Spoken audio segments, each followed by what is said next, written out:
Have you ever been in a situation where no matter how polite you are, someone still looks down on you? A black woman thought she was just stopping by to pick up groceries, but a parking spot turned into a fight. A man sneered, his words filled with hate, when he grabbed her arm. But what happened next? Watch to find out. Like and subscribe for more eye-opening stories. The digital clock on the dashboard glowed 7:15 p.m. as Naomi Carter pulled into the parking lot of Fairview Grocery. She let out a tired sigh, rolling her shoulders in an attempt to release the tension coiled in her muscles. It had been another long, grueling day at Harper & Co. Marketing, where she worked as a senior strategist. The campaign deadline had drained her, keeping her glued to her screen for hours, her fingers flying over the keyboard as she revised presentations, analyzed consumer data, and ensured everything was perfect before submission. By the time she finally left the office, the Atlanta skyline was already painted in deep orange hues, gradually fading into the darkness of early night. She had been tempted to go straight home, curl up in bed and shut the world out for a while, but her fridge told a different story. No milk, no vegetables, nothing remotely edible. That's how she found herself here, pulling into Fairview Grocery for a quick stop before heading home. The parking lot was moderately full, with scattered cars occupying most of the spaces, but Naomi spotted an open spot near the entrance, a small victory after an exhausting day. She maneuvered her car into place, put it in park, and exhaled deeply. For a moment she sat there, fingers gripping the steering wheel, trying to mentally transition from work mode to relaxation. Just a quick trip inside, grab the essentials, and head home. Naomi reached over to the passenger seat for her purse, her mind already listing what she needed: milk, vegetables, maybe some pasta, and definitely a bottle of wine. She checked her phone, a couple of unread emails and one missed call from her sister, Lee. She made a mental note to call her back later. She didn't know that the next 10 minutes would change her night, and perhaps even more than that. With one last deep breath, Naomi opened her door and stepped out into the crisp evening air, completely unaware that she had just walked into a storm waiting to unfold. Naomi had barely swung her car door open when a sharp beam of headlights flooded the parking lot, momentarily blinding her. She instinctively shielded her eyes and turned her head, only to see a gray SUV screech to a stop just a few feet behind her. Before she could even process what was happening, the driver's door of the SUV flew open with a loud slam, making Naomi tense. A middle-aged white woman with sharp features and shoulder-length blonde hair stormed out, heels clicking aggressively against the pavement. "You just stole my parking spot," she barked, her voice sharp and filled with entitlement. Naomi blinked, momentarily taken aback by the sheer hostility in the woman's tone. She quickly scanned the lot, replaying the last few moments in her mind. She hadn't seen any turn signals, no waiting cars, no indication that anyone else had been eyeing the spot. She exhaled slowly, keeping her tone calm. "I didn't see you waiting. If you were here first, I can move." It was a simple solution, one that any reasonable person would accept. But the woman, Karen Whitmore, as Naomi would soon learn, had no interest in reasonable. "Oh no, that's not the point." Karen threw up her hands dramatically, as if Naomi's words had personally offended her. "You people always think you can do whatever you want." Naomi's stomach tightened. "You people." Her fingers gripped the edge of her car door as the weight of those words sank in. Before she could respond, another car door creaked open. A tall, broad-shouldered white man stepped out of the SUV. His build was imposing, his jaw locked with irritation. Mark Whitmore.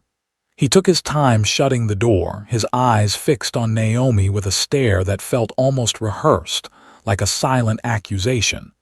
His sheer presence added a new layer of tension to the confrontation. Of course, you didn't see us, he sneered, his voice dripping with condescension. You people never do. Naomi inhaled sharply, forcing herself to remain composed. She had dealt with microaggressions before, at work, in stores, in casual conversations where people thought they were being clever with their coded language. But this wasn't subtle. This was raw, open, ugly. She steadied her breath, her pulse quickening. I already said I can move. She kept her voice even, meeting Mark's glare with a level gaze. It's just a parking space. Karen let out a bitter laugh. Oh, sweetheart, it's never just a parking space with your kind. And in that moment, Naomi knew this wasn't about parking at all. Naomi inhaled deeply, keeping her posture straight. This was quickly turning into something far worse than an argument over a parking space. I already said I can move, she repeated, voice steady. It's not a big deal. She turned back toward her car, reaching for the door handle. Just get in, move the car, and be done with it.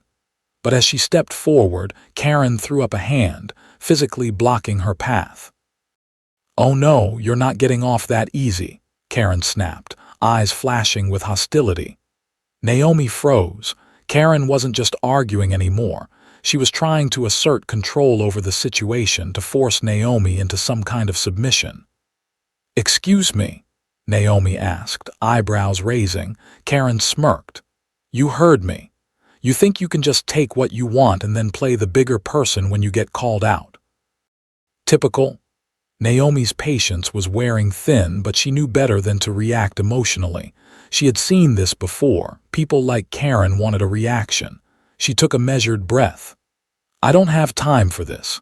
She stepped around Karen, but before she could reach the driver's side, there was a loud crash. Mark had just shoved her shopping cart aside, hard. The force sent the metal cart slamming into a nearby curb, one of the wheels wobbling from the impact. Naomi whirled around, pulse spiking. Mark stood there, chest puffed out, fists clenched, eyes locked onto hers with something dark and unspoken. People like you always think you can do whatever you want, he spat. There it was again.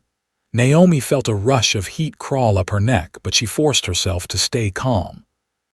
She knew exactly what was happening. This wasn't about a parking space. It never was. This was about power, about who was allowed to be here, who was allowed to exist without apology. She had seen it in boardrooms when she spoke up and was ignored. She had seen it in the wary glances at high-end stores, the way people clutched their purses when she walked by. And now she was seeing it here. Karen stood off to the side, arms crossed, a satisfied smirk curling at the corner of her lips. Naomi knew she had two choices, stay and escalate or leave and move on. She opted for the latter. Without another word, she turned on her heel and made her way toward the store entrance. She had barely taken 2 steps when a rough hand clamped down on her arm. The world seemed to tilt for a second as Mark's fingers dug into her skin, yanking her back. Her instincts took over before she even had time to think. She twisted, jerking her arm free in one sharp motion. "Don't touch me!" Her voice rang out, louder than she had expected, louder than she had ever spoken in public. For a split second, everything stilled. Mark's eyes narrowed, his jaw clenched so tight it looked like it might crack. Karen's smirk disappeared. The air between them was thick, electric, dangerously close to boiling over. Naomi's chest rose and fell with quick breaths as she locked eyes with Mark. She knew men like him, men who believed they could do whatever they wanted without consequences. And the way he was looking at her now, she knew he wasn't done yet.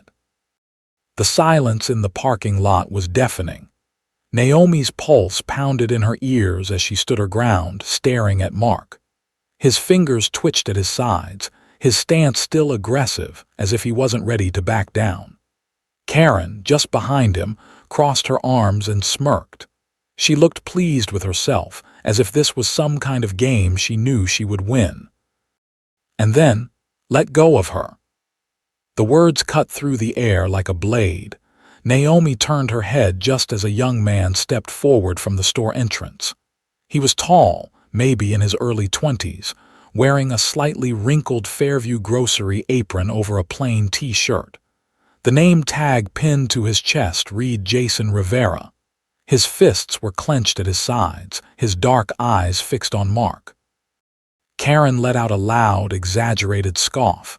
She turned toward Jason like he was an annoying mosquito buzzing in her ear. "Oh great, another one," she laughed, but there was no real amusement in it. What, here to be her hero? Jason didn't flinch. He didn't even acknowledge Karen. Instead, he lifted his chin and pointed up. "They caught everything." Mark's jaw tightened. Naomi followed Jason's hand as he gestured toward a security camera mounted high on a pole above the lot. Its red light blinked steadily, recording everything. Karen's smirk faltered. Naomi saw the moment the realization hit them. Mark's fingers curled into fists, his shoulders rising with the force of his suppressed anger. Jason took a step forward, his expression unwavering. "And I saw it too." Karen let out a bitter laugh, flipping her hair over her shoulder. "Oh, please," she scoffed. "You're seriously going to make a scene over this?" Jason crossed his arms. "You made the scene." His voice was firm, unwavering. "I'm just making sure someone does something about it." Naomi let out a slow breath. For the first time that night, she wasn't alone. Mark exhaled harshly, nostrils flaring, his eyes darting around. He looked like a man searching for an exit. And then, "Yeah, I saw it too." Naomi turned at the sound of the new voice. A delivery driver, dressed in a brown uniform, stood a few feet away near his truck. He held a scanner in one hand, but his attention was completely focused on Mark and Karen. "I was unloading back there." He nodded toward the back of his van. "Saw him grab her, saw the whole thing." The weight of his words hung in the air. Karen visibly stiffened.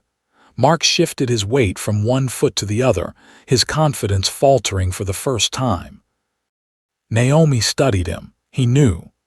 He knew that whatever control he thought he had over the situation was slipping through his fingers. Jason tilted his head slightly. "So what now?" Mark clenched his jaw. Naomi could see it, the gears turning in his head, searching for a way out. But this time, there was none. The tense silence in the parking lot was suddenly broken by the sound of steady footsteps approaching. A tall, broad-shouldered man in jeans and a gray t-shirt walked toward the scene, his gaze sharp and assessing. There was something about his presence that made the energy shift. Then he reached into his back pocket and flashed a badge. "Is there a problem here?" Karen's entire demeanor changed in an instant. The hostility, the smug superiority, it all evaporated. Her lips curled into something that vaguely resembled a polite smile. "Oh, officer," she chirped, her voice suddenly light, almost friendly. "No problem at all, just a little misunderstanding." Naomi almost laughed out loud. The switch-up was so blatant, so ridiculous that it would have been funny if it wasn't so predictable. The officer's gaze flickered toward Naomi. "Ma'am, are you okay?" Naomi exhaled, nodding once. "I came here to buy groceries." Before she could say anything more, Jason spoke up. He put his hands on her. Jason gestured toward Mark. "I saw it." The off-duty officer's expression darkened. "Is that true?" He turned toward Mark. Mark looked like a cornered animal. His chest rose and fell sharply, his hands twitching at his sides. "It's not like that," he muttered. Jason scoffed. "It's exactly like that." Karen waved a hand dismissively. "Oh, please, she's just trying to make this something it's not." But the officer ignored her. "Sir, I'm going to need you to stay right here." His tone was firm, leaving no room for argument. "I'm making a call." Mark's face went pale. Karen grabbed at his arm. "We don't have to stand here and take this. Let's just go." But before they could even think about leaving, the distant sound of sirens filled the air. Mark visibly stiffened. Karen's face contorted in disbelief. She turned to the off-duty officer, lowering her voice. "You actually called them?" He didn't respond. He didn't have to. The blue and red lights of a police cruiser flashed across the pavement as the car pulled into the lot. Two uniformed officers, one male, one female, stepped out, scanning the scene quickly. The off-duty officer gestured toward Mark and Karen. I witnessed part of the altercation. The store employees saw the rest. There are security cameras. The female officer turned to Naomi. Ma'am, would you like to press charges? The question landed like a weight in Naomi's chest. She looked at Mark. He refused to meet her gaze. She looked at Karen, still fuming but suddenly much less bold. Then she looked at Jason, the stranger who had stepped in without hesitation. She straightened her spine. Yes, Karen's mouth fell open. You can't be serious. The female officer nodded, turning toward Mark. Sir, turn around. Mark barely had time to react before he was being guided toward the police car. He tensed, his body language screaming defiance, but the male officer shot him a look that made him think twice. Karen panicked. She lunged forward, reaching for the officer's arm. Wait, no, this isn't, he's not. The officer didn't even look at her. Ma'am, step back. Unless you want to go with him. Karen froze. Her face flushed red, her lips pressed into a tight, thin line. Then she turned toward Naomi, eyes burning with hatred. You're going to regret this, she hissed. Naomi didn't react.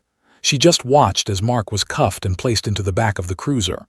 Jason let out a low whistle, shaking his head. Karma, man, and Naomi. For the first time since this started, she could finally breathe. Naomi stood still for a moment, feeling the crisp night air against her skin. For the first time since the confrontation began, she could finally breathe. The tension that had wrapped around her chest like a vice began to loosen. The adrenaline that had fueled her through the encounter was fading, leaving behind exhaustion, but also relief. Mark was gone, cuffed and sitting in the back of a police cruiser. Karen stood nearby, arms rigidly crossed, her face twisted in frustration, but she said nothing now. The smugness was gone. Naomi exhaled slowly. She wasn't alone this time. She glanced at Jason, who stood beside her, his hands tucked into his apron pockets. You okay? He asked, raising an eyebrow. Naomi let out a soft chuckle. I will be, Jason smirked. So you still want to shop? Naomi huffed out a short laugh, shaking her head at the absurdity of it all. I came here for a bottle of wine, she said, rolling her shoulders as she finally let the stress go. I think I've earned it. Jason let out a quiet chuckle, nodding. Yeah, I'd say so. With that, Naomi turned toward the store entrance. The automatic doors slid open, welcoming her inside, away from the chaos she was leaving behind. As she stepped through the brightly lit aisles, her mind lingered on what had just happened. Some people think they can escape consequences, but they can't. Not forever.